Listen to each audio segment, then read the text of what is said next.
All right. Now it's time to talk about the value premium. For those of you who don't know what the value premium is, well, you're going to learn about it today.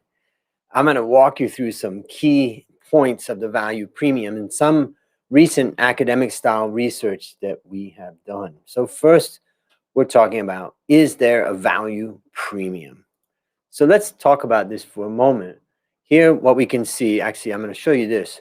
The father of value investing, Benjamin Graham, said, if we assume that it is the habit of the market to overvalue common stocks which have been showing excellent growth or are glamorous for some other reasons, it is logical to expect that it will undervalue, relatively at least, companies that are out of favor because of unsatisfactory developments of a temporary nature.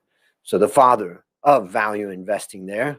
So now the question is, do value stocks really outperform growth stocks as stated in the literature? So the value versus growth debate is endless. In fact, just recently I read something that says it's just a false setup. It doesn't really, it was just set up by academics as a way of analyzing, but it's not really the way to think about it. So there's many different opinions, but value and growth styles tend to move in cycles. Sometimes one's in favor and sometimes it's out of favor. So let's get into this a little bit. This is our academic style research, and basically we calculate the value premium as the return on value stocks minus the return on growth stocks. And it tends to vary quite greatly across countries. So here is what we're talking about. It's our academic style research where we're going to look at value premium and try to calculate it. So we did this by looking at the total return for value minus growth indices. Now, a positive number means there was a value premium. The larger the difference, the more substantial that value premium is. So let's look at some of the results that we found. Here you can see the results show that there is no value premium in developed Europe and the US over the past 26 years. In fact, you can see because it's negative that actually there was a value discount, meaning a growth premium in the world. Now, Japan has shown the highest value premium. Now, this is an interesting outcome because Japan has been coming out of, massive economic and stock market slump that lasted for decades. And then they've come out of it. And when they exited that, value stocks outperformed growth stocks.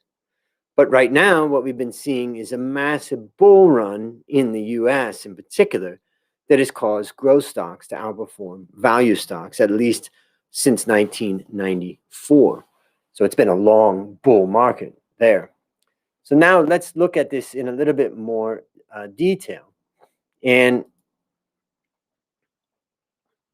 if we look at this, we can say COVID-19 growth stocks rally means a massive one-year value discount, value underperformed. So you can look at the column all the way to the right, says past 1 year.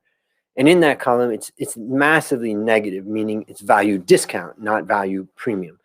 People are paying up for growth stocks. And over the last 10 years, no region has shown a value premium. Now, what if we look at countries? In particular, I like to look at countries in Asia simply because that's where I am.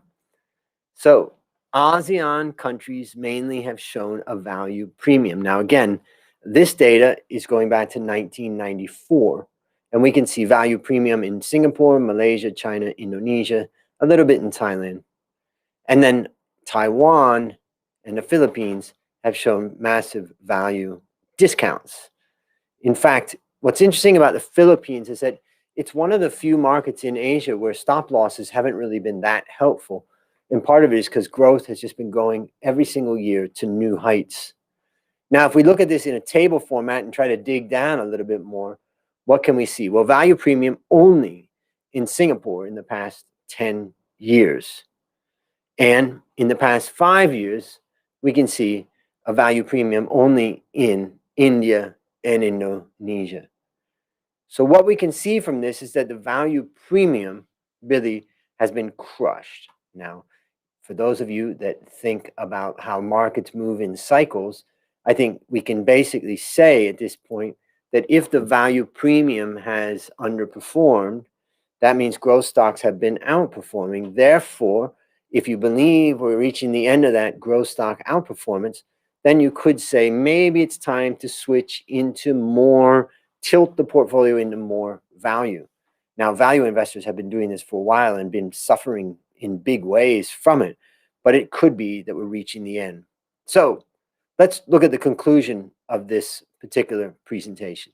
Since 1994, ASEAN countries had a value premium, while it was not observable in the US. However, in the past 10 years, and especially during the pandemic, we've seen an extraordinary bull market for growth stocks.